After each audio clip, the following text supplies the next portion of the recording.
Uganda is one of the African countries that hosts the biggest refugee numbers and from a number of different countries. Today on Community and Spaces, we bring you a refugee settlement camp I visited in Uganda. Welcome to Ras Eli Chatterbox, and this is his story.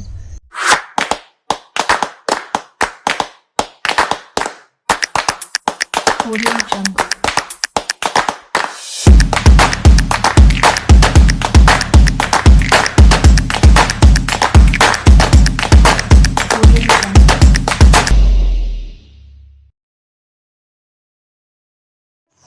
I visited this refugee settlement camp in southwestern Uganda. It's located in a district called Isingiro.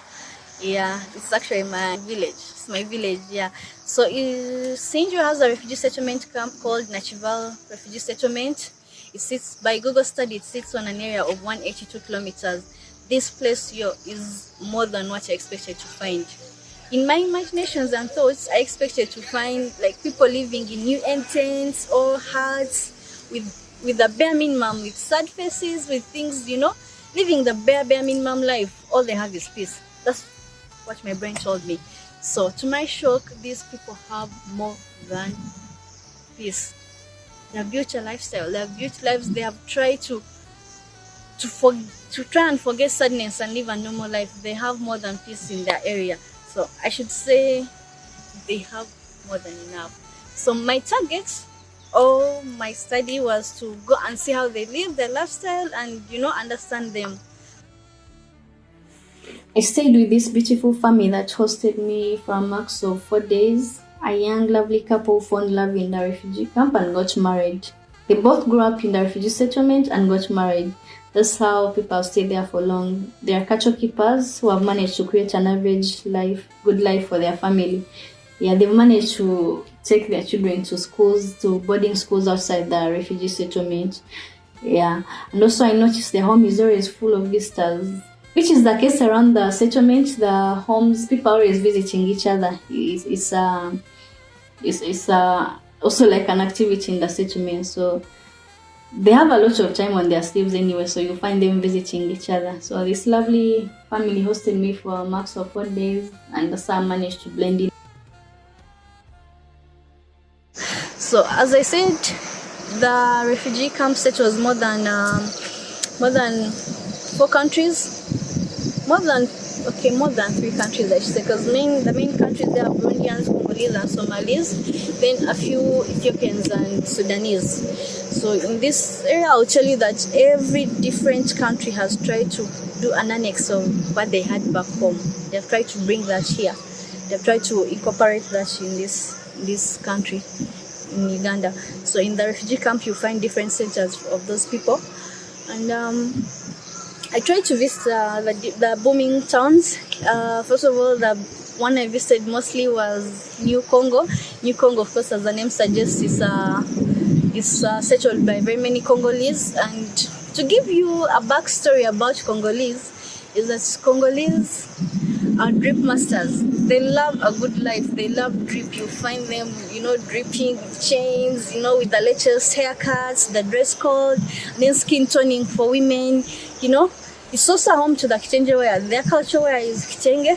Actually, I think Congo in East Africa is the country with the best kitenge prints and material. So if you have the money and you can get the best kitenge, Congo is your way to go. So yeah, apart from that, they are jewelry people, accessories. So you find them with chains. Watch, you look at someone and be like, are you a hip hop artist? Are you something? Yeah, all of that. So with that little background, that's what New Congo is formed. Like, it has all that. Their biggest businesses are salons, hair salons, and kitenge shops. Yeah, with tailors, like people to really do all those wares. And then, of course, like any other town, you find them with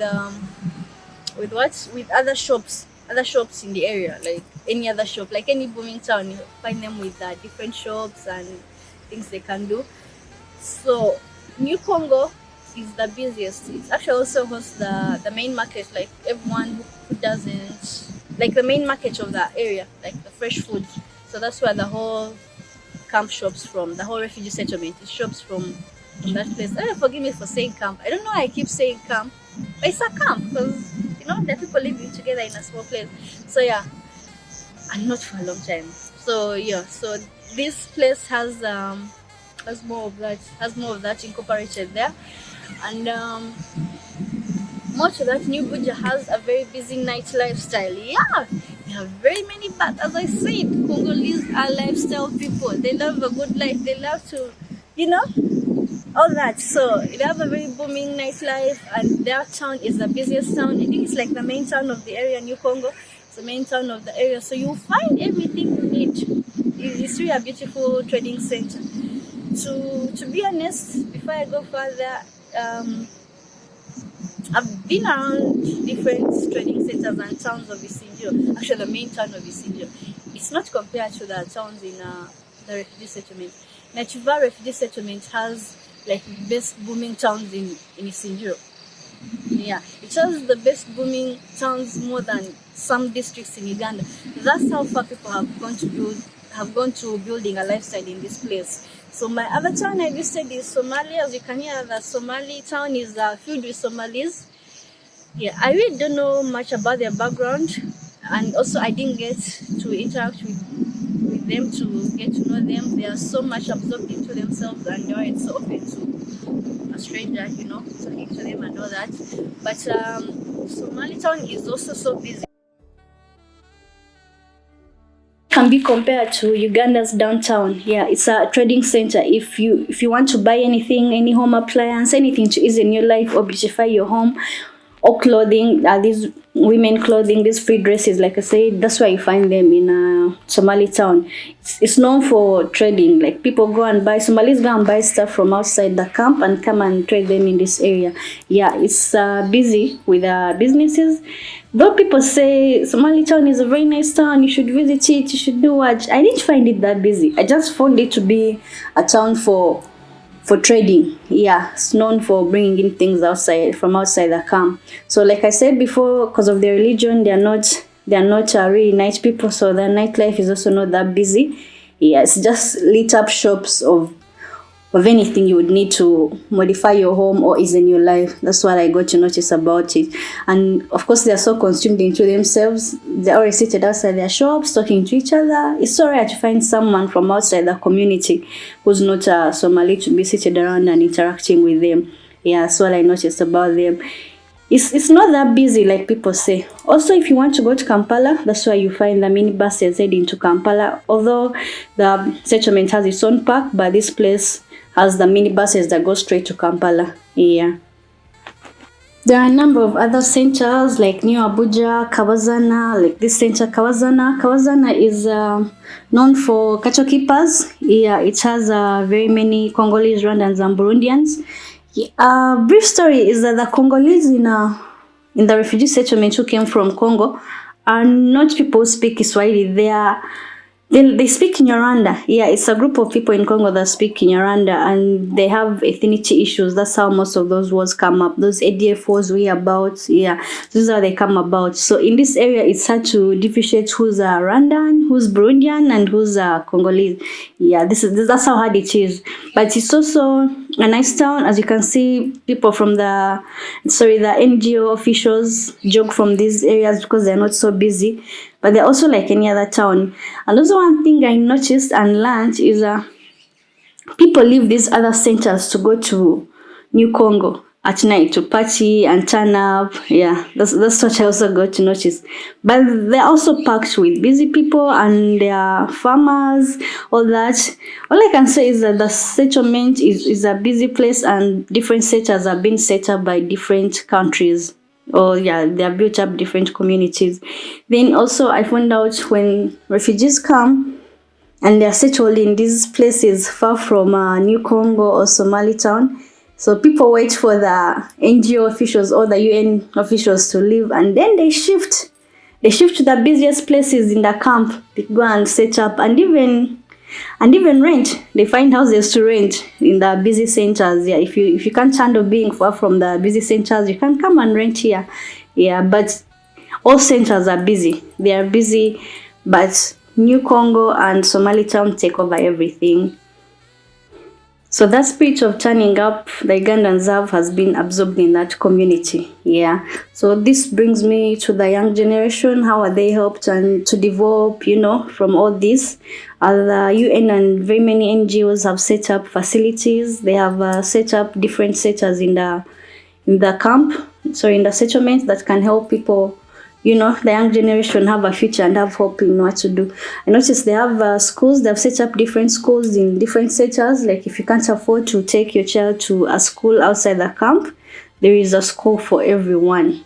There is a school for everyone, and then there are different activities. NGOs come in and out trying to, you know, give them hope and teach them different things. And then also I noticed there are games. They support education and sports so much in the refugee settlement. I noticed people play, and there's a lot of soccer and basketball. They've set up basketball courts. I'm a lover of basketball, so when I tell you, I was so surprised and so happy to see people play basketball like that. It was really a good thing. So yeah, people play basketball and soccer. Those are the main games being played in the refugee settlement. Another thing I noticed is if you're a very good player, if you're good at basketball, you go back and play for your home country. Like your home country takes you when there are games, or international teams can take you. Like it's how it is everywhere. Yeah, so you find the young generation training in the evening, and then they have games, they have tournaments. Like on my last day there, I noticed there was a game going on. There were tournaments with people from outside the refugee settlement. Yeah. So they have very many facilities they have set up, and they've tried to support them in all ways so that they don't give up on life. So the young generation grows with a lot of hope for a better future. That's really a good thing. And then the other activity are churches. There are very many churches everywhere. They have been set up everywhere. It's like an activity to pray in the refugee settlement. There are churches everywhere. There are prayer rooms.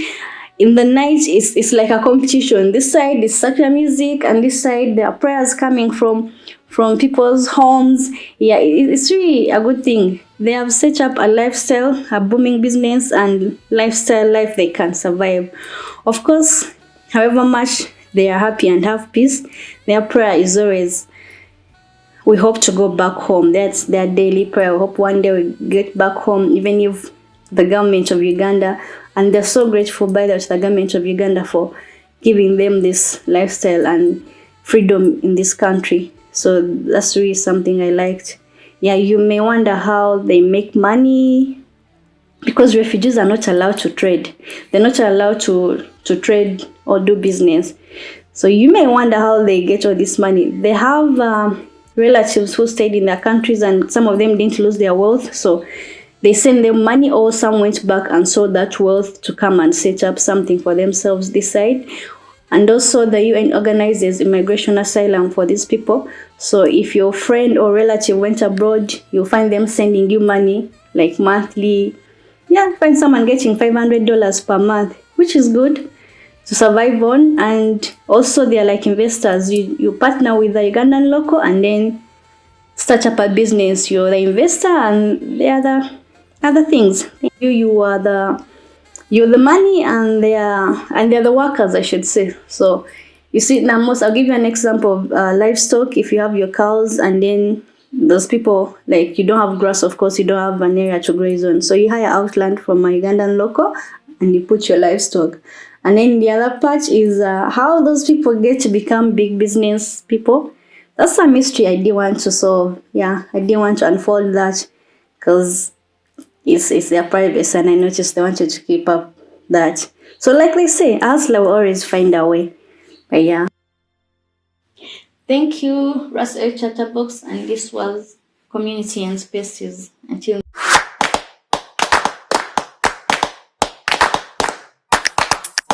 Audio Jungle.